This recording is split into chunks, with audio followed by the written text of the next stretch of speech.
ചേട്ടൻ ഒട്ടുമിക്ക ബിഗ് നെയിംസിനെ കൂടിയും ചേട്ടൻ ഇപ്പോൾ മൂവീസ് ചെയ്തിട്ടുണ്ട്.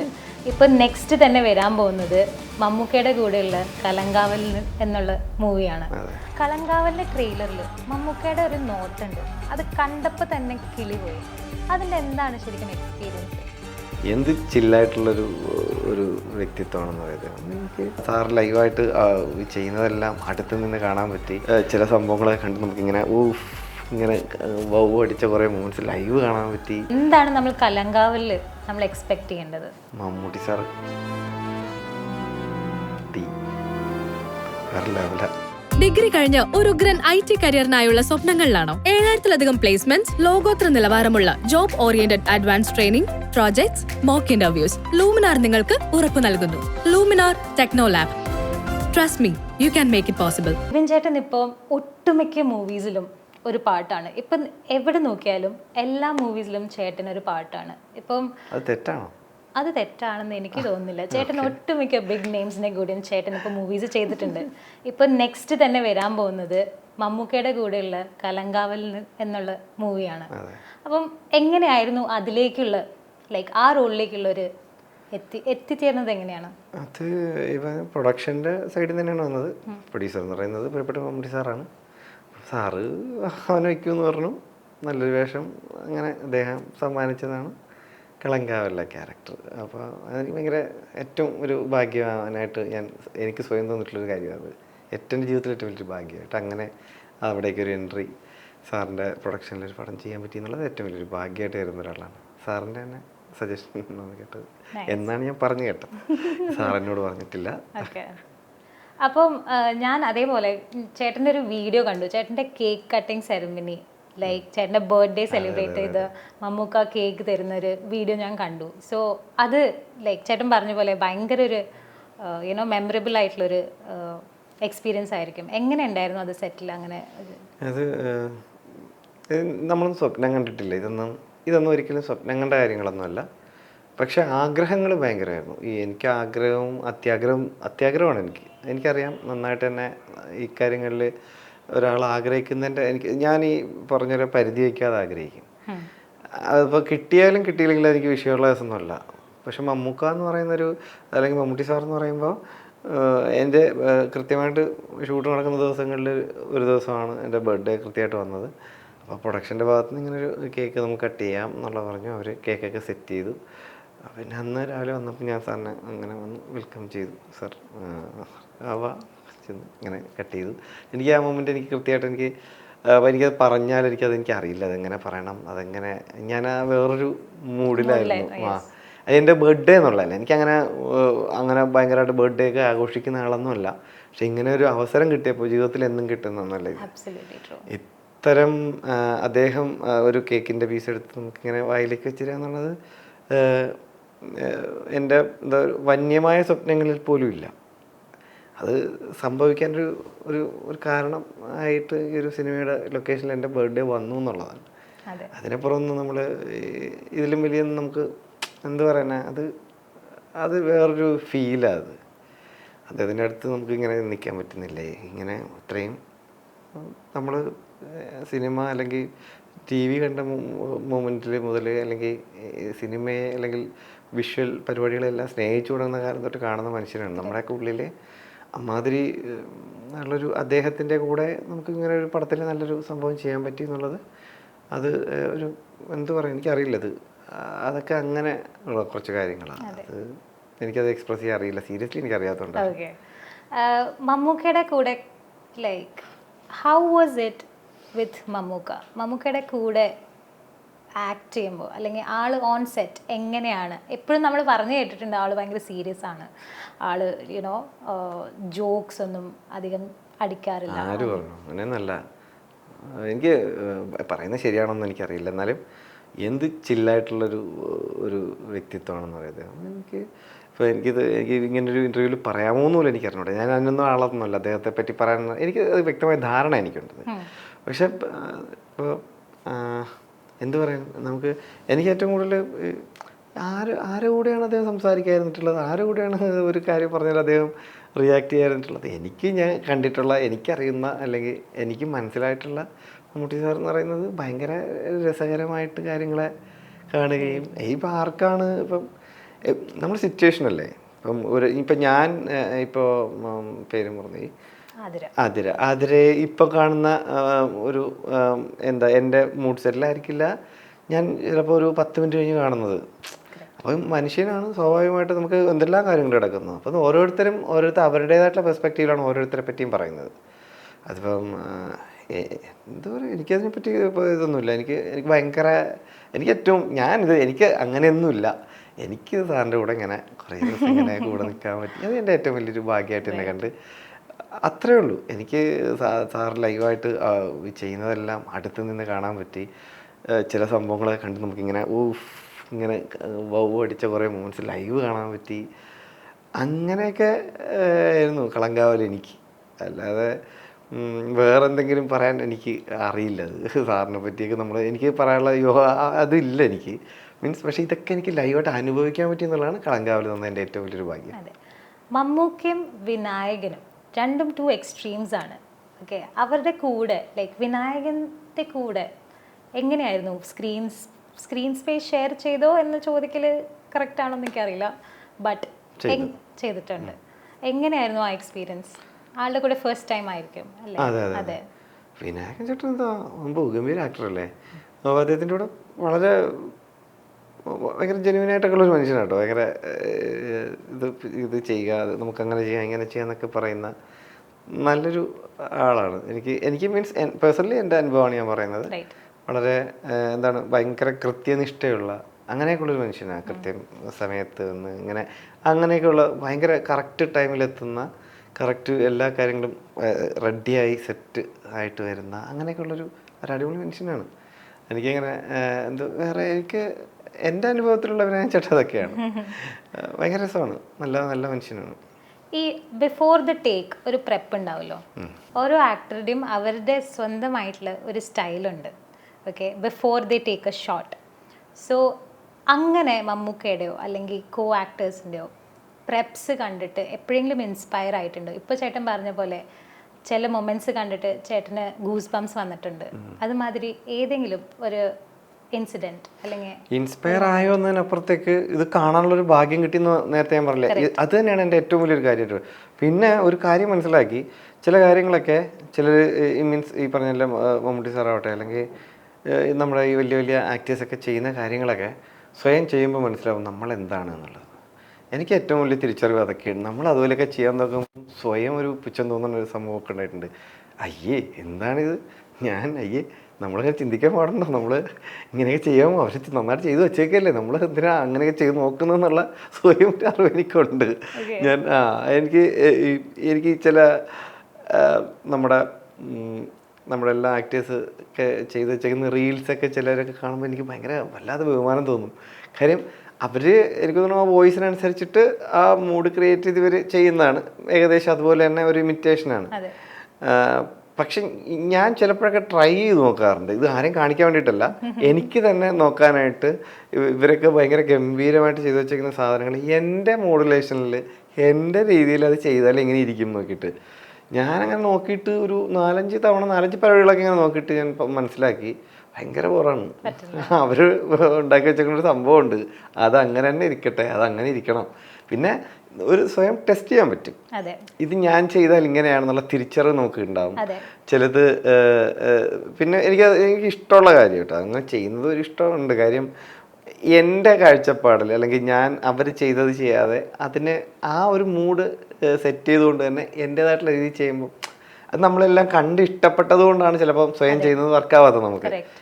ഏതൊരു ഭയങ്കര ഹിറ്റ് ഡയലോഗ്സൊക്കെ ആയിരിക്കാം, നല്ല അങ്ങനത്തെ ഒരു സീൻ ആയിരിക്കാം, അത് ചെയ്യുമ്പോൾ ഇങ്ങനെ എൻ്റേതായിട്ടുള്ള രീതിയിൽ ചെയ്യുമ്പോഴത്തേക്കും എനിക്ക് തന്നെ അത് മോശമായിട്ട് തോന്നാൻ കാര്യം അത് മറ്റൊന്ന് അവർ ഗംഭീരമായിട്ട് ചെയ്ത് നമ്മൾ കൈയടിച്ച സാധനം ഉണ്ടാകും. അപ്പോൾ അത് അമ്മാതിരി മോശമാണോ ഞാൻ ചെയ്തെന്ന് വെച്ചാൽ അത് വേറൊരാൾക്കേ പറയാൻ പറ്റുള്ളൂ. പക്ഷേ അത് ആ ലെവലിലൊരു സിനിമയിൽ ഞാൻ ആണ് ആദ്യം അത് ചെയ്തതെങ്കിൽ ചിലപ്പോൾ അത് അവിടെ അങ്ങനെ കിടക്കും. ആ ഒരു ചേഞ്ചാണ്. പക്ഷേ ഇവരൊക്കെ ചെയ്ത് വെച്ചേക്കണൊക്കെ വേറെ ലെവലാണ്. നമ്മളെ വെറുതെ നമുക്ക് സ്വയം ടെസ്റ്റ് ചെയ്യാമെന്നുള്ളതേ ഉള്ളൂ. അത് നമുക്കൊരു അഭിനയമൊക്കെ നമുക്ക് ഇമ്പ്രൂവ് ചെയ്യാൻ വേണ്ടി സ്വയം ചെയ്ത് നോക്കുന്ന ചില എക്സസൈസിൻ്റെ ഭാഗമായിട്ടാണ് ഞാൻ ചെയ്ത് നോക്കുന്നത് കേട്ടോ. അല്ല ഒരിക്കലും റീലായിട്ടോ അല്ലെങ്കിൽ അങ്ങനെ ഇടാനുള്ള സംഭവമൊന്നുമല്ല. കലങ്കാവലിലെ ക്യാരക്ടറും DSRയിലെ ക്യാരക്ടറിലും ഏതാണ് ഇത്രയും കൂടി കൂടുതൽ ടാക്സിങ് ആയിരുന്നത്? ലൈക്ക് ഏതായിരുന്നു ഇത്രയും കൂടി പാട് ചേട്ടന് ചെയ്യാൻ, അല്ലെങ്കിൽ കൂടുതൽ എഫേർട്സ് ഇട്ട് ചെയ്തത്? രണ്ട് ഡിറക്ഷനിലുള്ള ക്യാരക്ടേഴ്സാണ്. അത് ഞാൻ പറയാം, അത് ഓപ്പണായിട്ട് തന്നെ പറയാം. ഈ DSGറയിലെ ക്യാരക്ടറുമായിട്ട് യാതൊരു വിധ ബന്ധവും ഇല്ലാത്ത വേറെ ഏതോ ഒരു സ്ഥലത്ത് കിടക്കുന്ന ഒരു കഥയിലൊരു ക്യാരക്ടറാണ് കളങ്കാവലിലുള്ളത്. സോ എനിക്ക് എന്ന് പറഞ്ഞാൽ അത് ചെയ്യാൻ DSGറയിലെ ക്യാരക്ടർ ചെയ്യാനുള്ള നമ്മുടെ എഫേർട്ട് പോലെ തന്നെ കളങ്കാവലിലെ ക്യാരക്ടർ ചെയ്യാൻ അതുപോലെ എഫേർട്ട് ഇട്ടിട്ടുണ്ട്. പക്ഷേ ഇത് തമ്മിൽ ഒരു സാമ്യമില്ല. അപ്പോൾ ഈ രണ്ട് ധ്രുവങ്ങളിൽ നിൽക്കുന്ന രണ്ട് സംഭവങ്ങൾ ചെയ്യണമെന്നുണ്ടെങ്കിൽ ഒരാൾ ആ രീതിയിൽ തന്നെ കഷ്ടപ്പെടണം. ഒരിക്കലും ഇതിൻ്റെ ഒരു ഷെയ്ഡ് ഇവിടെ വരാൻ പാടില്ല, ഇവിടുത്തത് ഇവിടെയും വരാൻ പാടില്ല, അല്ലേ? അപ്പോൾ അതിൻ്റേതായിട്ടുള്ള രണ്ടും എനിക്ക് ഒരേപോലെ തന്നെയാണ്. എനിക്ക് നന്നായിട്ട് എനിക്ക് ഭയങ്കര സന്തോഷമാണ്. കാര്യം എനിക്ക് DSG ഇറങ്ങിയപ്പോൾ മനസ്സിലായി ഞാൻ ഇങ്ങനെയാണ് കാണിച്ചു വെച്ചിരിക്കുന്നത്. കളങ്കാവലിൽ എന്ത് ചെയ്തിട്ടുള്ള ഉദാഹരണം എനിക്കുണ്ട്. അപ്പോൾ ഇതിൻ്റെ ഒരു ഔട്ട് കിട്ടിയ സ്ഥിതിക്ക് ഇതല്ല ഞാൻ അവിടെ ചെയ്തേക്കുന്നത്. ആ ഒരു സാധനം, ആ ഒരു സന്തോഷം എനിക്കുണ്ട്. കാര്യം ഒരു ബന്ധമില്ല കേട്ടോ, ഒരു ബന്ധമില്ലാത്തൊരു ക്യാരക്ടർ നമുക്ക് ഇവിടെ കാണാൻ പറ്റും. അപ്പം പോസിറ്റീവ് ആണോ നെഗറ്റീവ് റോൾ ആണോ അങ്ങനെ എന്തെങ്കിലും? ബോത്ത് നമ്മളിപ്പോൾ കമ്പയർ ചെയ്യുമ്പോൾ പോസിറ്റീവായിട്ട് എടുക്കുന്നത് പോസിറ്റീവായിട്ട് കാണാം, നെഗറ്റീവായിട്ട് എടുക്കുന്നത് നെഗറ്റീവായിട്ട് കാണാം. അതൊക്കെ അവനവന് വിട്ടുകൊടുക്കുകയാണ്. എനിക്കതിൽ യാതൊരു പങ്കുമില്ല. ഓക്കെ. ഞാൻ മുമ്പ് ചോദിക്കാൻ വിട്ടുപോയ ഒരു കാര്യമാണ്, നമ്മൾ DSGയിൽ ഞാനൊരു കുഞ്ഞു ക്വസ്റ്റ്യൻ ചോദിക്കാണ്. 1 word ഫോർ പ്രണവ് മോഹൻലാൽ. മനുഷ്യനാണ്. In terms of DSG, okay. 1 word for Rahul Sadashivan. ഒരു ചില്ല് മനുഷ്യനാണ്. Okay. 1 word for DSG. ഞങ്ങളുടെ സിനിമയാണ്, അത്രേ ഉള്ളൂ. And 1 word for Jibin Chetan. Jibin അല്ല. Okay. Okay. ഓക്കെ, അതിൽ ജിബിൻ ഇല്ല. ഈ മൂവിക്ക് സെക്കൻഡ് പാർട്ട് ഉണ്ടാവാനുള്ള വല്ല ചാൻസ് ഉണ്ടോ? ചോദിച്ചിട്ട് പറയാം.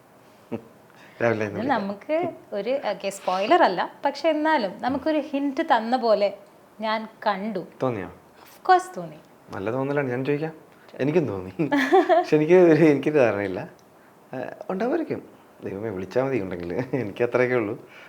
പുള്ളി ഇതിൻ്റെ സെക്കൻഡ് പാർട്ടോ ഇനി വേറെ എന്തെങ്കിലും പ്ലാൻ ചെയ്യുന്നോ, നമുക്ക് പറഞ്ഞാൽ ഈ ടീമിൻ്റെ കൂടെ ഇനിയും പടങ്ങൾ ചെയ്യണമെന്നുള്ള ആഗ്രഹം മാത്രമേ ഉള്ളൂ. റൈറ്റ്.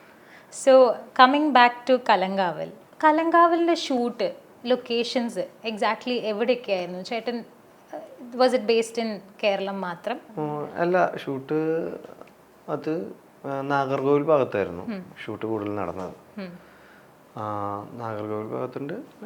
സാധാരണ മലയാള സിനിമ ഇപ്പോൾ കൊച്ചിയായിട്ട് ബന്ധപ്പെട്ടാണല്ലോ നിൽക്കണം. അപ്പോൾ കൊച്ചിയുടെ പരിസരങ്ങളിലൊക്കെ ഷൂട്ട് നടന്നിരുന്നു.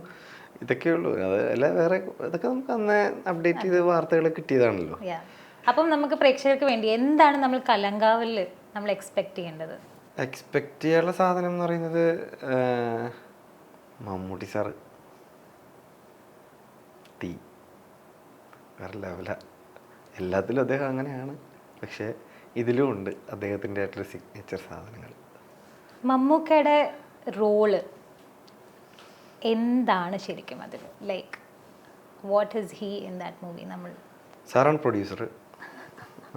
Mammootty company seriously. അതാണ് അദ്ദേഹത്തിൻ്റെ മെയിൻ റോള്. അങ്ങനെയല്ലേ അതേ പറഞ്ഞേക്കണം, എന്താ വിനായകൻ മമ്മൂട്ടി എന്നല്ലേ അദ്ദേഹം നിങ്ങൾ കണ്ടത്? അതെ, അത് തന്നെയാണ്. ചേട്ടൻ ഈ പറഞ്ഞ പോലെ ഒരു സെറ്റിൽ നിന്ന് മറ്റേ സെറ്റിലേക്ക് പോകുമ്പോൾ ഈ പറഞ്ഞ പോലെ ഈ ക്യാരക്ടറിന് ഈ ക്യാരക്ടറിലേക്ക് അഡാപ്റ്റ് എങ്ങനെയാണ് ചെയ്യുന്നത്? Does it take time? അല്ലെങ്കിൽ ഒരു മൂവി ചെയ്ത് കഴിഞ്ഞതിന് ശേഷം കുറേ ആക്ടേഴ്സിന് ആ ഒരു പ്രശ്നമുള്ളത്, അവർ ആ ഒരു മൂവി ചെയ്ത് കഴിഞ്ഞാൽ ആ ക്യാരക്ടർ അവരതിൽ നിന്ന് മാറാൻ ഇത്തിരി സമയമെടുക്കും. ചേട്ടൻ അങ്ങനെ എന്തെങ്കിലും? എനിക്ക് ആ പ്രശ്നമില്ല. കാര്യം ഒരു പടം കഴിഞ്ഞാൽ പിന്നെ 1.5 മാസം കഴിഞ്ഞാൽ എനിക്ക് അടുത്ത പടം കിട്ടുന്നത്. അതുവരെ ഞാൻ വീട്ടിൽ വേറെ പണിയൊന്നും ഇല്ലായിരിക്കുന്നുണ്ട് ഈ ക്യാരക്ടറുമായിട്ട് എനിക്ക് പോകാൻ 1.5 മാസത്തെ ഗ്യാപ്പ് വീട്ടിലുള്ളത് കൊണ്ട് ഒരു പ്രശ്നവുമില്ല. എനിക്ക് നല്ല ഗ്യാപ്പ് വരുന്നുണ്ട്. ഇനി അടുപ്പിച്ചടുപ്പിച്ച് പടമൊക്കെ വരട്ടെ, അപ്പോഴിതിനുള്ള മറുപടി എനിക്ക് പറയാൻ പറ്റുമായിരിക്കും. എനിക്കിപ്പോൾ ഒരു വിഷയമില്ല. ഓക്കെ. ഇപ്പോൾ ഈ അടുത്ത് ചേട്ടൻ ഓൾമോസ്റ്റ് ഓൾ ബിഗ് നെയിംസിൻ്റെ കൂടെ വർക്ക് ചെയ്തിട്ടുണ്ട്. പൃഥ്വിരാജ്, ആസിഫ് അലി, ടോവിനോ, മമ്മൂക്ക, ലാൽ സർ, ഇനിയിപ്പം ദിലീപേട്ടൻ്റെ കൂടെയും കൂടി ഉള്ള നെക്സ്റ്റ് മൂവി ചെയ്തു. തങ്കമണി ഞങ്ങൾ ചെയ്തു, നല്ല വേഷം ചെയ്തിട്ടുണ്ട്. വരാൻ പോകുന്ന നെക്സ്റ്റ് ദാറ്റ് ഈസ് ബബ്ബ. എന്താണ് ബബ്ബ ശരിക്കും? What is it? ഭയം, ഭക്തി, ബഹുമാനം. അതെ, അതാണ് ബബ്ബ. ഞാനത് ലാൽ സാറിൻ്റെ സ്റ്റോറി, ലാൽ സാറിൻ്റെ ഒരു ഇൻ്റർവ്യൂവിൽ ഞാനത് കേട്ടായിരുന്നു. അപ്പം എന്താണ് നമ്മൾ അതിൽ എക്സ്പെക്ട് ചെയ്യുന്നത്? നമ്മളെല്ലാവരും പറയുന്ന ഒരു ഭ്രാന്തൻ പടമാണ് അത് എന്നാണ് ഞാൻ കേട്ടിട്ടുള്ളത്. അതെന്താ അങ്ങനെ പറയുന്നത്? അത് ഒരു ഭ്രാന്തൻ പടമാണെന്നുള്ളത് ലാൽ സാറും പറഞ്ഞില്ലേ അല്ലേ? അത് അല്ലെ ഒരു ഇന്റർവ്യൂവിൽ പറയുന്നതാണ്. It's A mad film. അതെ, അതിൻ്റെ ഒരു ടാഗ് ലൈൻ ഉണ്ടായിരുന്നല്ലോ, എന്താണ്, വേൾഡ് ഓഫ് മാഡ്നെസ്. അത് തന്നെയാണ് അതിൻ്റെ ക്രിയേറ്റേഴ്സ് തന്നെ താഴെ എഴുതി വെച്ചിട്ടുണ്ട്, വേൾഡ് ഓഫ് മാഡ്നെസ് എന്ന്. അതിപ്പോൾ എന്ത് പറയണം, ആ പടം അങ്ങനെ ഒരു പടമാണ്. എല്ലാവർക്കും ഒന്ന് ചില്ല് ചെയ്യാൻ പറ്റിയ ഒരു ഔട്ട് ആൻഡ് ഔട്ട് ഒരു ഒരു ഒരു ഒരു ഒരു ഒരു ഒരു എന്താണ് ഒരു പടം, ഒരു ഗംഭീര പടം എന്നുള്ള വിശ്വാസത്തിൽ ഞങ്ങളൊക്കെ ചെയ്തൊരു പടം തന്നെയാണ്. ഗംഭീരമാവും അത്. അതിൽ ഗംഭീരമാവുമെന്ന് പറഞ്ഞ പോലെ തന്നെ അതിൽ ഇഷ്ടം പോലെ നമുക്കറിയാവുന്ന കുറേ ഫേസസ് ഉണ്ട്. സലീം കുമാർ ഉണ്ടെന്ന് പറയുന്നത് കേട്ടു, ലാൽ സാർ ഉണ്ട്, ദിലീപ് ഏട്ടനുണ്ട്, വേറെ ആരൊക്കെയാണ്, ചേട്ടനുണ്ട്, വേറെ ആരൊക്കെയാണുള്ളത്? വിനീത് ശ്രീനിവാസൻ. യെസ്, അത് നമ്മൾ ട്രെയിലറിൽ കണ്ടു. ധ്യാനുണ്ട്. യെസ്, പിന്നെ ആരൊക്കെയാ വേറെ? സാൻഡി മാസ്റ്റർ റൈറ്റ്, ഉണ്ടായിരുന്നല്ലോ, സാറിൻ്റെയും ട്രെയിലറിൽ ഉണ്ടായിരുന്നല്ലോ. കണ്ടായിരുന്നു. ഇതൊക്കെ തന്നെയാണ് മെയിൻ ആൾക്കാരെന്ന് പറയാം. പിന്നെ അശോകൻ ചേട്ടൻ ട്രെയിലർ കണ്ടില്ലേ? കണ്ടു കണ്ടു കണ്ടു കണ്ടു. പിന്നെ നമ്മുടെ സ്ഥിരം മറ്റേ ഇദ്ദേഹം ഇപ്പം ലാസ്റ്റ് ട്രെയിലറിൽ കണ്ടില്ലേ, മറ്റേ നമ്മുടെ പഴയ എന്താണ് അദ്ദേഹത്തിൻ്റെ പേര്, അയ്യോ പേര് ഞാൻ മറന്നുപോയി. നല്ല വലിയൊരു താരനിര തന്നെയുണ്ട്. പിന്നെ പടത്തിൻ്റെ റൈറ്റർമാരിൽ ഒരാളായിട്ടുള്ള ഫാഹിമുണ്ട്, ഫാഹിമിൻ്റെ വൈഫായ നൂറിനുണ്ട്. അപ്പൊ തന്നെ അറിയില്ല വേൾഡ് ഓഫ് മാഡ്നെസ് ആണെന്ന്. ചേട്ടൻ അത് അല്ലെ, അത് ഫാഹിമും നൂറിനുള്ളതുകൊണ്ടല്ലോ കേട്ടോ വേൾഡ് ഓഫ് മാഡ്നെസ് എന്ന് പറഞ്ഞത്. ഇനിയിപ്പോ ഇത് രണ്ടും കൂടെ കണക്ട് ചെയ്തിട്ട് അവൻ വന്നിട്ട് എന്നെ ചീത്ത വിളിക്കും, നിങ്ങൾ എന്താ മനുഷ്യ. ചേട്ടൻ ആ സ്റ്റോറി അല്ലെങ്കിൽ ചേട്ടനോട് ആ സ്റ്റോറി നറേറ്റ് ചെയ്തപ്പം ഹൗ വാസ് ഇറ്റ്? ചേട്ടൻ അതിന്റെ ഒരു മൂഡ് എങ്ങനെയാണ് മനസ്സിലായത് ശരിക്കും പറഞ്ഞാൽ? എനിക്ക് അങ്ങനെ നറേറ്റ് ചെയ്യത്തക്ക രീതിയിൽ ഭയങ്കര പരിപാടിയൊന്നും ഇല്ല ഇതില്. ഒരു ക്യാരക്ടറാണ്, ചില മൊമെന്റ്സിലൊക്കെ നല്ല പരിപാടികൾ ഉള്ളൊരു ക്യാരക്ടറാണ്. ഈ കൂട്ടത്തിൽ ഇത്രയും ഭ്രാന്തന്മാരുണ്ടെങ്കിൽ കൂട്ടത്തിലുള്ളൊരു ഭ്രാന്തനായിരിക്കുമല്ലോ. ആ ഒരു വേൾഡിൽ എല്ലാവരും ഭ്രാന്ത് പിടിച്ചവരാ, അപ്പൊ ആ കൂട്ടത്തിലൊരു ഭ്രാന്തനാണ്. ഈ ഇതുവരെ കാണാത്ത കുറെ ഡിഫറെന്റ് ആയിട്ടുള്ള റോളായിരിക്കും ചേട്ടൻ്റെ ഇതിലും എന്ന് ചേട്ടൻ പറയുന്നത്. ദാറ്റ് മീൻസ് എങ്ങനെ ടോട്ടലി ഡിഫറെന്റ് ആയിട്ടുള്ള ഒരു ക്യാരക്ടർ ആണോ ബബ്ബയിലോ? യെസ്, ആ പടമേ അങ്ങനൊരു ഡിഫറെന്റ് പടമാണ്. അതിന് നമുക്ക് പ്രത്യേകിച്ച് ലോജിക്കോ അല്ലെങ്കിൽ ആ പടത്തിൽ വേറെ എന്തെങ്കിലും അത്ഭുതങ്ങളോ ഒന്നുമല്ല. അതിങ്ങനെ ഒരു പ്യുവർ ഒരു എൻ്റർടൈനറാണ്. അതിനങ്ങനെ കണ്ട് നമ്മൾ ഇരിക്കണം. എന്നാൽ ഔട്ട് ആൻഡ് ഔട്ട് ഒരു വെടിക്കെട്ട് പടമാവും. അതങ്ങനെയാണ് അവരങ്ങനെ ക്രിയേറ്റ് ചെയ്യണത്. ഇപ്പം ധനഞ്ജയും നൂറിനും ഫാഹിമും പിന്നെ ആ ഒരു ടീം അങ്ങനെയാണ്. ഭയങ്കര വൈബ് ടീമാണ്, കിടിലൻ ടീമാണ് അവർ. എന്ന് പറയാം ആ ഒരു പ്രായത്തിൻ്റെതായിട്ടുള്ള ആ ഒരു സ്പാർക്കാണ് ആ പടം എന്ന് പറയുന്നത്. അതിൻ്റെ കൂടെ ദിലീപ് ഏട്ടനും കൂടെ എല്ലാം വേണോ വേറെ. ഇതിപ്പോ പരസ്യമായ ഒരു രഹസ്യമാണ്, ലാൽ സാറും ദിലീപ് ഏട്ടൻ്റെയും ഒരു song plus fight scene plus മണിച്ചേട്ടൻ്റെ പാട്ടിലൂടെയാണ് സോനാ സോനാ നീ ഒന്നാം നമ്പർ എന്ന് പറഞ്ഞൊരു പാട്ട് ഉണ്ട് എന്ന് കേട്ടത് സത്യമാണോ അതോ അത് ശരിക്കും ഒരു റൂമർ തന്നെയാണോ? എനിക്കിപ്പോ ഒരു കാര്യം മനസ്സിലായത്, ഞാൻ അപ്ഡേറ്റഡ് അല്ലാന്ന് തോന്നുന്നു കേട്ടോ. ഞാനിതൊന്നും കേൾക്കുന്നില്ല. നമ്മുടെ ഐ തിങ്ക് നാച്ചി പറഞ്ഞല്ലോ, ആള് ഷൂട്ട് കഴിഞ്ഞ് ഐ തിങ്ക് ഞാൻ കണ്ടായിരുന്നു ആളുടെ ഒരു തമിഴ് ഇന്റർവ്യൂലാണ് ആള് പറഞ്ഞത് ദാറ്റ് യുനോ ആള് ഇപ്പൊ ഒരു ഷൂട്ട് കഴിഞ്ഞ് പോയിട്ടേ ഉള്ളൂ, ലാൽ സാറിന്റെയും ദിലീപേട്ടൻ്റെയും കൂടെ ഒരു ഷൂട്ട്, അതും സോങ്ങിന്റെ ഷൂട്ട് കഴിഞ്ഞ് അവരൊരു സ്ഥലത്ത് നിന്ന് അത് കഴിഞ്ഞിട്ടാണ് പോയതെന്നൊക്കെ പറഞ്ഞു. അതിപ്പോ എല്ലാവർക്കും അറിയാവുന്ന ഒരു സംഭവമാണ്. അതാണ് ഞാൻ ചോദിച്ചത്. പിന്നെ ചേട്ടനത് വർക്ക് കാരണം ചേട്ടനോടത് ചോദിച്ചു. ഇല്ല കേട്ടോ, ഈ പാട്ട് സീനിൽ ഞാൻ ഇല്ലാന്ന് തോന്നുന്നു. കാര്യം ഞാൻ ഈ പാട്ട് ഇല്ല. ഈ നാച്ചിയപ്പ നമ്മുടെ സാൻഡി മാസ്റ്ററിന്റെ കൂടെ അതിലുണ്ട്, ഞാൻ ദിലീപേട്ടൻ്റെ കൂടെ ഉണ്ട്. ഈ പറഞ്ഞ മെയിൻ ആർട്ടിസ്റ്റുകളുടെ എല്ലാവരുടെയും ഉള്ളൊരു ക്യാരക്ടറാണ് എൻ്റെതും. ഈ പറഞ്ഞ അതുപോലെ ഡാൻസിൽ ഈ പാട്ടുണ്ടോയെന്ന് എനിക്ക് ഒരു കൺഫർമേഷൻ ഇല്ല കേട്ടോ. ഇനി വേറെ ഏതെങ്കിലും ഒരു പാട്ടുണ്ടോ എന്ന് ചോദിച്ചു കഴിഞ്ഞാൽ ഉണ്ടാവുമായിരിക്കാം, അതിൻ്റെ കൺഫർമേഷൻ എനിക്കില്ല. ഈ അല്ല ഇപ്പോൾ ഒരു പാട്ടിനെ ഇങ്ങനെ സ്പെസിഫൈ ചെയ്ത് പറഞ്ഞുകൊണ്ട് ഞാൻ പറഞ്ഞതാ. അപ്പോൾ എനിക്ക് അതിനെപ്പറ്റി ഒരു കൃത്യമായ ധാരണയില്ല. ഞാനിന്ന് ഫൈവിനെ വിളിക്കട്ടെ പറയാം, അല്ലെങ്കിൽ ധനഞ്ജനോട് വിളിക്കാം. ഓക്കെ, അപ്പോൾ പിന്നെ നമ്മുടെ ഇത്രയും കോമ്പിനേഷൻ സീൻസ് നമ്മൾ ചെയ്തു.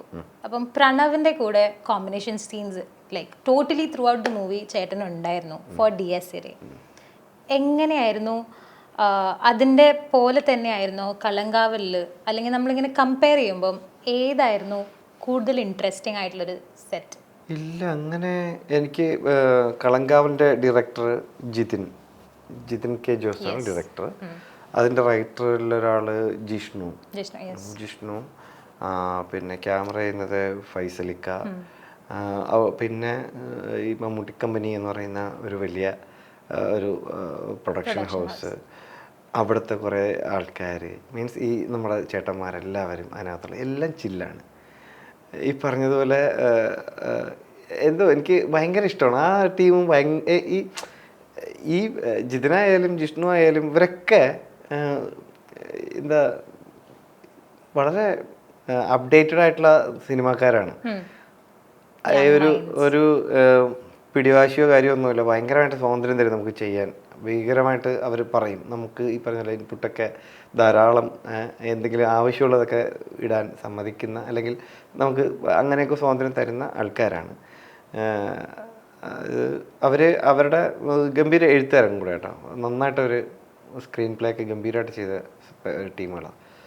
അപ്പോൾ ഭയങ്കര രസമായിരുന്നു ഈ ടീമിൻ്റെ കൂടെ, നല്ല രസമായിട്ട് വർക്ക് ചെയ്യാൻ പറ്റിയിട്ടുണ്ട്. അതുപോലെ DSA അത് ഈ പറഞ്ഞ വേറൊരു ടീമാണല്ലോ. ഓരോ ടീമിനും അവരുടേതായിട്ടുള്ള എന്താ നമുക്ക് അത് സ്വാഭാവികമല്ലോ. ഇപ്പം നമ്മൾ രണ്ടുപേരും ഒരേ സ്വഭാവമല്ലല്ലോ. അതുപോലെ തന്നെയാണ് രണ്ട് പ്രൊഡക്ഷൻ ഹൗസിലെ രണ്ട് സിനിമകൾക്കിടയിലുള്ള വ്യത്യാസം ഉണ്ടാവും.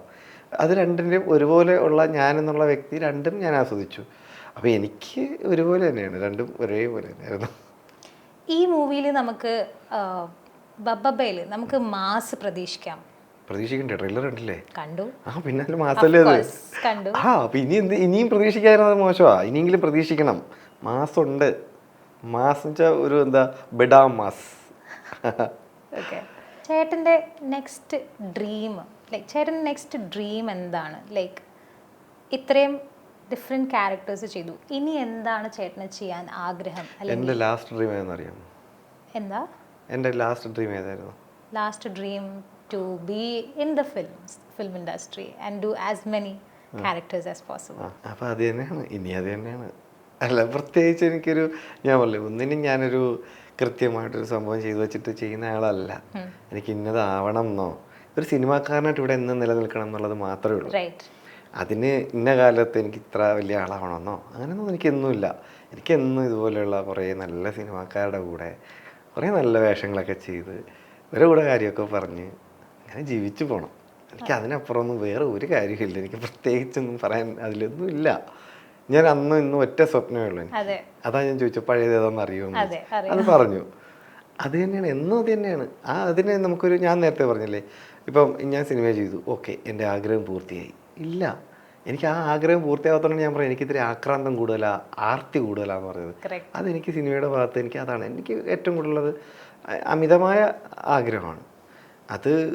അതിനൊരു സ്വപ്നം എന്നുള്ള പേരിൽ നിർത്താൻ ഞാൻ ആഗ്രഹിക്കുന്നില്ല. അതിങ്ങനെ ഞാൻ ഇവിടെ എനിക്ക് ഇവിടെയൊക്കെ നിന്ന് പോകണം, അത്രേ ഉള്ളൂ.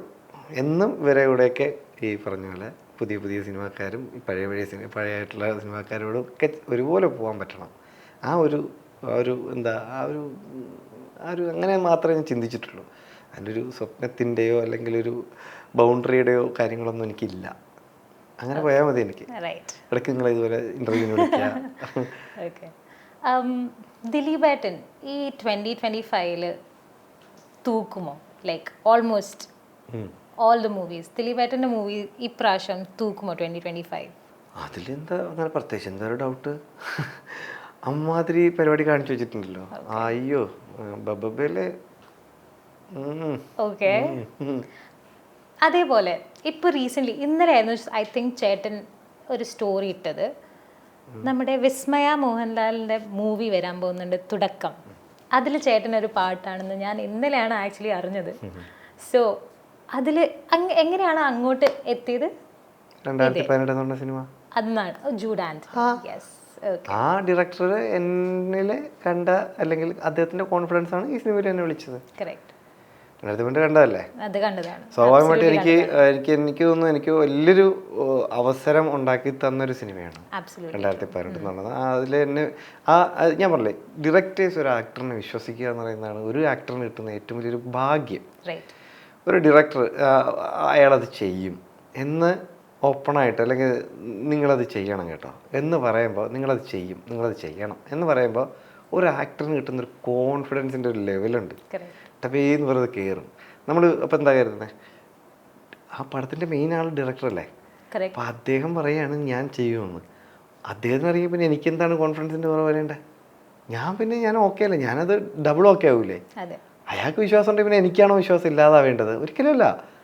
ഒരു ഡയറക്ടർ. അപ്പോൾ എന്നെ 2018 അങ്ങനെ വെച്ചൊരു മനുഷ്യനാണ് ജൂഡ് ആൻ്റണി ബ്രോ. അപ്പോൾ അദ്ദേഹം ഈ പടം തുടങ്ങിയപ്പോൾ എനിക്കൊരു ക്യാരക്ടർ പറഞ്ഞു, ഇങ്ങനൊരു സംഭവമുണ്ട്, അങ്ങനെ ഇന്നലെ പൂജയ്ക്ക് പോയിരുന്നു, അത് നല്ലൊരു പരിപാടിയാണ്, ഇങ്ങനെ എന്നോട് സംസാരിച്ചിട്ടുള്ളത്, ഡേറ്റും കാര്യമൊക്കെ തന്നു. ഇപ്പോൾ ഈ പറഞ്ഞ പോലെ അതാ പറഞ്ഞൊരു ഭയങ്കര ഭാഗ്യം എന്ന് പറയുന്നത് പ്രണവിനോടൊപ്പം ചെയ്തു. നെക്സ്റ്റ് പടം എനിക്ക് അത് റിലീസായപ്പോൾ, റിലീസിൻ്റെ ആ ദിവസം അദ്ദേഹത്തിൻ്റെ സഹോദരി ആദ്യമായിട്ട് ചെയ്യുന്ന സിനിമയുടെ പൂജ നടക്കുന്നു, അതിൽ പങ്കെടുക്കാൻ പറ്റുന്നു, ആ പടത്തിലേക്ക് നല്ലൊരു വേഷം. അപ്പോൾ ഈ പറഞ്ഞ ആ ഫാമിലിയിൽ നമുക്കിങ്ങനെ ഒരു അവരുടെ രണ്ടുപേരുടെയും ഈ പുതിയ തലമുറയുടെ 2 പടത്തിലും ഒരുപോലെ വരാൻ പറ്റി എന്നുള്ളത് ഭയങ്കര ഒരു ഭാഗ്യമാണ് അല്ലേ? എനിക്ക് തോന്നുന്നു വേറെ ആരെങ്കിലും ഈ 2 പടത്തിലുള്ളതായിട്ടൊന്നും എനിക്കറിയില്ല. അപ്പോൾ സോ അതൊരു ഭയങ്കര സന്തോഷമുള്ള കാര്യമാണ്. ഇനി എന്തൊക്കെ പ്രതീക്ഷിക്കാം ചേട്ടൻ്റെ അടുത്തുനിന്ന്? ഇനി വരാൻ പോകുന്ന കുറേ മൂവീസ് ഏതൊക്കെയാണ് എന്ന് ചേട്ടൻ പറയാൻ പറ്റുമോ? അല്ല, ലേറ്റസ്റ്റ് ഇനിയിപ്പോൾ ഇറങ്ങാൻ പോകുന്നത് കളങ്കാവൽ. അത് കഴിഞ്ഞിട്ട് പിന്നെ നമ്മുടെ മിഥുൻ മാനുവൽ തോമസ് അദ്ദേഹത്തിൻ്റെ ഇപ്പം ആട് 3 നടക്കുകയാണ്. അദ്ദേഹത്തിന് ഇപ്പോൾ ഇടയ്ക്ക് ഹോട്ട്സ്റ്റാറിന് വേണ്ടിയിട്ടൊരു സീരീസ് ചെയ്തിട്ടുണ്ട്, അണലി എന്ന് പറഞ്ഞിട്ട്. അതിലൊരു മെയിൻ ക്യാരക്ടർ ഒന്ന് ഞാനാണ് ചെയ്യുന്നത്. അതുണ്ട്, അത് റിലീസാവാനുണ്ട്. പിന്നെ നമ്മുടെ മാത്യു നായകനായിട്ടുള്ള സുഖമാണ് എന്ന് പറഞ്ഞിട്ട് ഒരു പടം, അത് അരുൺലാൽ രാമചന്ദ്രൻ എന്ന് പറഞ്ഞിട്ട് അദ്ദേഹത്തിൻ്റെ മൂവിയാണ്. അതിലൊരു ക്യാരക്ടർ ചെയ്തിട്ടുണ്ട്. പിന്നെ ഈസ്റ്റ് കോസ്റ്റ് വിജയൻ സാറിൻ്റെ ധ്യാൻ ശ്രീനിവാസൻ വിഷ്ണു ഉണ്ണികൃഷ്ണൻ മൂവിയുണ്ട്, ഭീഷ്മർ എന്നാണ് പടത്തിൻ്റെ പേര്. അതിൽ ഒരു ക്യാരക്ടർ ചെയ്തിട്ടുണ്ടായിരുന്നു. ഇങ്ങനെ കുറച്ച് റിലീസുകളുണ്ട്. ഇതിലൊന്നും ഭയങ്കര വലിയ പരിപാടികളൊന്നുമല്ല ഞാൻ ചെയ്തേക്കുന്നത്. നമുക്ക് ഇങ്ങനെ പറഞ്ഞ നമുക്ക് ആ പുള്ളി ചെയ്യും എന്ന് പറഞ്ഞിട്ട് നമുക്ക് നമ്മളോടുള്ള സ്നേഹത്തിൻ്റെ പുറത്ത് തന്ന ക്യാരക്ടേഴ്സൊക്കെയാണ്. അതൊക്കെ വലിയ സംഭവങ്ങളോ അല്ലെങ്കിൽ മുഴുനീള ക്യാരക്ടറുകളൊന്നുമല്ല, ചെറിയ പരിപാടികളാണ് ചെയ്തേക്കുന്നത്. പക്ഷേ ഇതെല്ലാം എൻ്റെ നെക്സ്റ്റ് റിലീസുകളിൽ കൂട്ടത്തിലുള്ളതാണ്. ആട് 3 വലിയൊരു പരിപാടിയിലേക്കാണ് പോകുന്നത്, കുറേ ആൾക്കാർ പറയുന്നത് കേട്ടു. അതിലെന്താണ് ചേട്ടൻ എക്സാക്ട്ലി, ചേട്ടൻ്റെ റോൾസ് എന്താണ്? ചേട്ടൻ പറഞ്ഞ പോലെ നമ്മൾ അതിലെ റോള് ഞാൻ പറയാം. അതിലെ റോളെന്ന് പറഞ്ഞു കഴിഞ്ഞാൽ ഞാൻ 2 ദിവസം ലൊക്കേഷനിൽ പോയി കണ്ടു. ഇതാണ് എനിക്കുള്ള റോള്. കാര്യം അവിടെ നമ്മുടെ ആശൻ തന്നെയാണല്ലോ ഡയറക്റ്റ് ചെയ്യുന്നത് എന്നുള്ളതുകൊണ്ടും കുറേ കൂട്ടുകാരെല്ലാം അഭിനയിക്കുന്നുള്ളതുകൊണ്ടും ഈ ലൊക്കേഷനിൽ പോയിട്ട് അവിടെ ചെന്നിരുന്ന് ഫുഡ് കഴിച്ചിട്ട് തിരിച്ചു വന്നു എന്നുള്ളതാണ് ആട് 3 ആയിട്ടുള്ള എനിക്കുള്ള ബന്ധം. ഞാൻ വളരെ ഇങ്ങനെ വെയിറ്റ് ചെയ്തിരിക്കുകയാണ് ഈ പടം ഞാനും കാണാനായിട്ട് വെയിറ്റ് ചെയ്തിരിക്കുന്നൊരു പടം. ഇതാണ് എൻ്റെ അതിലുള്ള റോൾ, വേറെ ഒന്നുമില്ല. അതെ. ഫുഡിൻ്റെ കാര്യം പറഞ്ഞപ്പോഴാണ് ഞാൻ ഓർത്തത്, മമ്മൂക്കയുടെ മിക്ക സെറ്റിലും എപ്പോഴും ബിരിയാണി ഭയങ്കര ഫേമസ് ആണ്. ഇപ്രാവശ്യം ഒന്നൊന്നര ബിരിയാണി കേട്ടോ, അത് ഞാൻ കാണുമ്പോൾ തന്നെ എല്ലാവരും പറയാറില്ല ഇത് സെറ്റിലുള്ള ഇത് ഭയങ്കര ഇപ്പോഴും ഉണ്ടായിരുന്നു കേട്ടോ. ഞങ്ങൾക്ക് ഒരു ബിരിയാണി വിളമ്പലുണ്ടായിരുന്നു. അയ്യോ, എന്താ ഇങ്ങനെയൊക്കെയാണ് ബിരിയാണിയുടെ ടേസ്റ്റ് എന്നൊക്കെ നമുക്ക് മനസ്സിലാകുന്നില്ല. മട്ടൻ ബിരിയാണിക്ക് ഇമാതിരി ടേസ്റ്റ് ആണോ, മട്ടൻ ഇതാണോ ടേസ്റ്റ് എന്നൊക്കെ ചിന്തിച്ചു ഒരു മൊമെന്റ് ആയിരുന്നു. അത് ഗംഭീരമായിരുന്നു.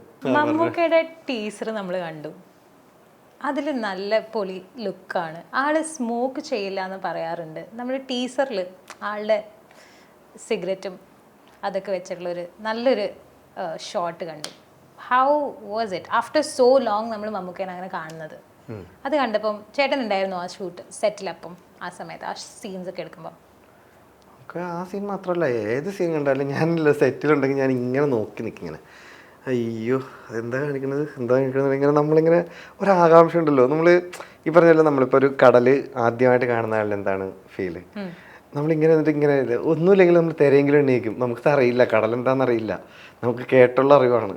അപ്പോൾ നമ്മൾ ആദ്യമായിട്ട് കടലിൻ്റെ തീരത്ത് നിന്ന് എന്താണ് എൻ്റെ ദൈവമേ ഇതെന്താണ് ഈ കാണുന്നത്, ഭയങ്കര പരിപാടിയല്ല. നമ്മൾ ആദ്യം ഒരു തിര വരുമ്പോൾ എണ്ണാൻ തുടങ്ങും, 1 2 കുറേ കഴിയുമ്പോൾ മനസ്സിലാവും ഇതിനൊരു അന്തമില്ല, ഇതിങ്ങനെ അവസാനിക്കാത്ത സാധനമാണ്.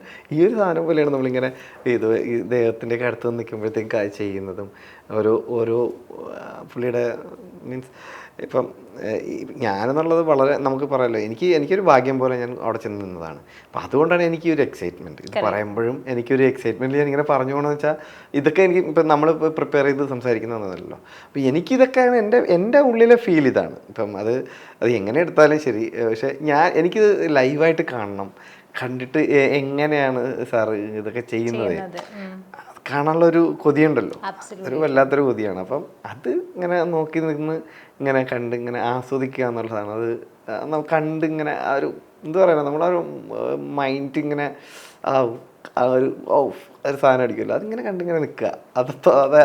അതാണ് നമുക്ക് പരിപാടിയുള്ള മെയിൻ. ബബ്ബബ്ബയില് നമുക്ക് പഴയ ദിലീപേട്ടനെ പ്രതീക്ഷിക്കാമോ? ദിലീപേട്ടനെ പണ്ട് തൊട്ടേ ഞാൻ ഇങ്ങനെയാണ് കണ്ടിട്ടുള്ളത്. ഇപ്പോൾ ആ ദിലീപേട്ടൻ തന്നെയാണ് എനിക്ക് ഇപ്പോഴും. എനിക്ക് പ്രത്യേകിച്ച് എനിക്കങ്ങനെ വേറെ ദിലീപേട്ടനായിട്ട് തോന്നിയില്ല. ഞാൻ തങ്കമണിയിൽ കണ്ട അതേ ദിലീപേട്ടൻ തന്നെയാണ് പിന്നെ അതിന് ശേഷമുള്ള എല്ലാ പടത്തിലും കണ്ടിട്ടുള്ളത്. അതിന് മുന്നേ ഞാൻ മറ്റേ CID മൂസയിലൊക്കെ സിനിമയിൽ കണ്ട അതേ ചാം ഉള്ള, അതേ വൈബുള്ള, അതേ എനർജിയുള്ള ഒരു ലൈവ് ഒരു മനുഷ്യനാണ് ദിലീപേട്ടൻ. അതിൽ വേറെ എന്താണ് എനിക്കൊരു പ്രത്യേകത എനിക്ക് തോന്നിയിട്ടില്ല. അടിപൊളി മനുഷ്യൻ. എന്താണ് അല്ല, in terms of movie character നമ്മൾ ഉദ്ദേശിച്ചത് പരമശിവൻ, അല്ലെങ്കിൽ നമ്മളിപ്പം മോസ്റ്റ്ലി അവൈറ്റഡ് കുറേ മൂവീസ് ഉണ്ട്. അപ്പം അതേപോലത്തെ നമ്മുടെ പഴയ ദിലീപേട്ടൻ്റെ 2-3 ക്ലാസിക് ക്യാരക്ടേഴ്സ് ഉണ്ട്, അത് നമുക്ക് ഇനി പ്രതീക്ഷിക്കാമോ? അത് ഡയറക്ടേഴ്സ് തീരുമാനിക്കണം. ദിലീപേട്ടന് അങ്ങനത്തെ ക്യാരക്ടർ കൊടുക്കണമെന്നുണ്ടെങ്കിൽ ദിലീപേട്ടനോട് സംസാരിച്ച് ഡയറക്ടേഴ്സോട് തീരുമാനിക്കണം. അല്ലാതെ നമ്മൾ എന്ത് പ്രതീക്ഷിച്ചിട്ടും കാര്യമില്ല. അത് പുള്ളിയുടെ ആയിട്ടുള്ള സെലക്ഷനാണ്. പുള്ളി അത് എനിക്ക് തോന്നുന്നു നമുക്ക് നമ്മളെന്താ ചെയ്യുന്നത്, ഇനിയിപ്പോൾ നമ്മൾ ചോറുണ്ണാനിരിക്കുകയാണ് ഉച്ചയ്ക്ക്, നമ്മളെന്താണ് ആദ്യം ചെയ്യുന്നത്, നമ്മളത് TV എടുക്കും, TV-യിൽ റിമോട്ട് എടുക്കും. ഞാൻ നോക്കുമ്പോഴത്തേക്കും പറക്കുന്നലിക്ക ഇന്നിനി ഫുഡ് കഴിക്കുമ്പോൾ ഇനി ഇതാവട്ടെ, പറക്കുന്നലി ആവട്ടെ, അല്ലെങ്കിൽ കുറച്ച് പഞ്ചാബി പൊളി, നമ്മളിനി അതിൽ നമ്മളതൊക്കെയല്ലേ കണ്ടുവന്നിട്ടുള്ളത്. അപ്പോൾ ആ ഒരു ലൈവായിട്ടുള്ള മനുഷ്യനെ തന്നെയാണ് എനിക്കതിന് ശേഷം ഞാൻ പരിചയപ്പെട്ട ശേഷം ഞാൻ കണ്ടിട്ടുള്ളത്. അപ്പോൾ എനിക്ക് പിന്നെ ചെയ്യുന്ന ക്യാരക്ടറിൻ്റെ വ്യത്യാസമാണല്ലോ. അപ്പം ഈ പറഞ്ഞതുപോലെ ഒരു മാസം ചെയ്യുമ്പോൾ പുള്ളി കൊടൂര മാസമാവും, കോമഡി ചെയ്യുമ്പോൾ അങ്ങേ അറ്റത്തെ കോമഡിയാവും. അദ്ദേഹം സ്പെഷ്യലൈസ് ചെയ്യാത്ത മേഖലകളിലല്ലോ. എല്ലാ സംഭവത്തിലും പുള്ളിയുടേതായിട്ടുള്ള ഒരു കയ്യൊപ്പ് ഈ പറഞ്ഞ പോലെ ഉണ്ട്. ഭയങ്കര രസകരമായിട്ട് എല്ലാ കാര്യങ്ങളെയും ഡീൽ ചെയ്യുന്ന ഒരു നല്ലൊരു മനുഷ്യനാണ്. അപ്പോൾ അങ്ങനെ ഒരു സാധനം ഇനി ഉണ്ടാവുമെന്ന് വെച്ച് കഴിഞ്ഞാൽ, അങ്ങനെ ഒരു സിനിമ ഉണ്ടായാൽ അദ്ദേഹത്തിന് അങ്ങനത്തെ വേഷങ്ങൾ വീണ്ടും വരും. ഇല്ലാന്നുണ്ടെങ്കിൽ ഇപ്പം ചെയ്ത പടത്തിൽ ഇങ്ങനെയാണോ എന്ന് വെച്ച് കഴിഞ്ഞാൽ ഒരു പടം ഡിമാൻഡ് ചെയ്യുന്നതല്ലേ അദ്ദേഹത്തിന് ചെയ്യാൻ പറ്റുള്ളൂ. അല്ലാതെ നമുക്കിപ്പോൾ നാളെ ഒരു CID മൂസ അദ്ദേഹം ചെയ്യുമെന്ന് വെച്ച് കഴിഞ്ഞാൽ അങ്ങനെ ഒരു പടം അദ്ദേഹത്തിന് വരിക, അദ്ദേഹം അത് ചെയ്യുക, അപ്പോൾ നമുക്ക് വീണ്ടും അങ്ങനെ ഒരു ക്യാരക്ടർ കിട്ടും. ഇപ്പോൾ അദ്ദേഹത്തിന് ഒരു വരുന്ന പടത്തിൽ എന്താണ് ഡിമാൻഡ് ചെയ്യുന്നത് അത് പുള്ളി ചെയ്യുന്നു. അല്ലാതെ ദിലീപേട്ടൻ പഴയത് പുതിയത് അങ്ങനെയൊന്നുമില്ല. ദിലീപേട്ടൻ അടിപൊളി, അത്രയേ ഉള്ളൂ.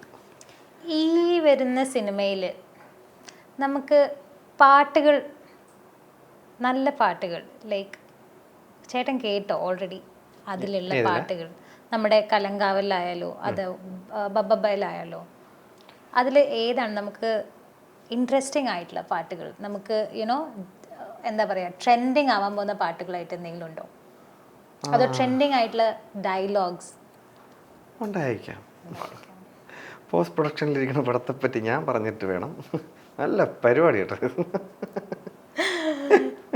കുഴപ്പമില്ല ഞാൻ പറഞ്ഞല്ലോ, എനിക്കതിനെ അറിയില്ല കേട്ടോ. അങ്ങനെ പറഞ്ഞാൽ തീർന്നല്ലോ. മ്യൂസിക് ഡയറക്ടേഴ്സൊക്കെ ഗംഭീര ടീമുകളല്ലേ. മുജീബൊക്കെ അല്ലേ, കളങ്കാവിലെ മുജീബാണ്, മുജീബ് മജീദ്, കിഷ്കിന്ദാണ്ടവും രേഖാചിത്രമൊക്കെ ചെയ്ത്. പുള്ളി ഇതൊക്കെ നമ്മൾ പറയേണ്ട ആവശ്യമില്ല. പുള്ളിയൊക്കെ വേറെ ലെവലിൽ കൊണ്ടുപോകുമല്ലോ. അതെ, പുറത്ത് നമുക്ക് ആർക്കും അറിയാത്ത ചില സ്റ്റോറീസ് ഉണ്ടാവുമല്ലോ, നമുക്ക് സെറ്റിൽ നടക്കുന്ന ഒരു ഫൺ സ്റ്റോറി, അങ്ങനെ എന്തെങ്കിലും ഉണ്ടോ? അതുകൊണ്ടാണല്ലോ പുറത്തറിയാത്തത്. ഞാൻ ഇവിടെ വന്നിരുന്ന് പറഞ്ഞ എന്തിനാ അത് കൊള്ളാമല്ലോ. അല്ല, യൂഷ്വലി അങ്ങനെ ഞാൻ ഇപ്പം ജയറാമേട്ടനായാലും അവരൊക്കെ നമുക്ക് ഇങ്ങനെ കുറേ കാലം കഴിഞ്ഞാണ് ഇൻ്റർവ്യൂസിൽ പറയുന്നത് അന്ന് ആ സെറ്റിൽ നടന്നൊരു സംഭവമാണ് എന്നൊക്കെ പറഞ്ഞ് കുറേ സ്റ്റോറീസ് പറയും. അപ്പം അതാണ് ഞാൻ ഉദ്ദേശിച്ചത്. അങ്ങനെ ഏതെങ്കിലും ഇൻട്രസ്റ്റിംഗ് ആയിട്ടുള്ള സ്റ്റോറീസോ അങ്ങനെ എന്തെങ്കിലും കാര്യങ്ങളോ മൊമെന്റ്സോ ഉണ്ടായിട്ടുണ്ടോ? കുറെ കാലം കഴിയട്ടെ. ജയറാമേട്ടനല്ലേ പറഞ്ഞത് അന്ന്. അതുപോലെ നമ്മൾ അങ്ങനെ ഒരു പൊസിഷനിൽ ഇരിക്കുമ്പോൾ പറയാം, അന്ന് ഡി എസ് സി എന്നൊരു സംഭവം രസകരമായ സംഭവം ഉണ്ടായിട്ടുണ്ട് എന്ന് പറഞ്ഞാൽ അന്ന് പറയാം. ഇതിപ്പോ പടം ഇപ്പൊ റിലീസായിട്ടല്ലേ ഉള്ളൂ, ഒന്നുമില്ല. Okay okay. അപ്പം എന്തായാലും it was great talking to you. And movies I think ചേട്ടൻ ഇനി വരുന്ന ഇയേഴ്സ് എല്ലാ മൂവീസിലും ചേട്ടൻ ഉണ്ടാവും. ഐ റിയലി ഹോപ്പ് ചേട്ടൻ ഉണ്ടാവും. And I wish from the bottom of my heart that എല്ലാം നല്ലത് വരട്ടെ. ആൻഡ് ഇനിയും ചേട്ടനെ ഞാൻ ഫുൾ സ്ക്രീനിൽ മൊത്തം ആയിട്ട് കാണണം എന്നുള്ള സംഭവം. സന്തോഷം. എന്തായാലും ഡി എസ് സി എന്ന് പറഞ്ഞ സിനിമ ഇപ്പോൾ റിലീസായി. അപ്പം എല്ലാവരും കാണുകയാണ്. നല്ല സംഭവങ്ങളെല്ലാം എല്ലാവരും വിളിക്കുന്നുണ്ട്, പറയുന്നുണ്ട്. കാര്യങ്ങളെല്ലാം നല്ല രീതിയിലാണ് മുന്നോട്ട് പോകുന്നത്. നല്ലൊരു വിജയം ആയിട്ട് വരികയാണ്. അപ്പം എല്ലാവരും ഇനിയിപ്പം ഇവിടെ ആരെങ്കിലും കാണാതെങ്കിൽ കണ്ടോളണം.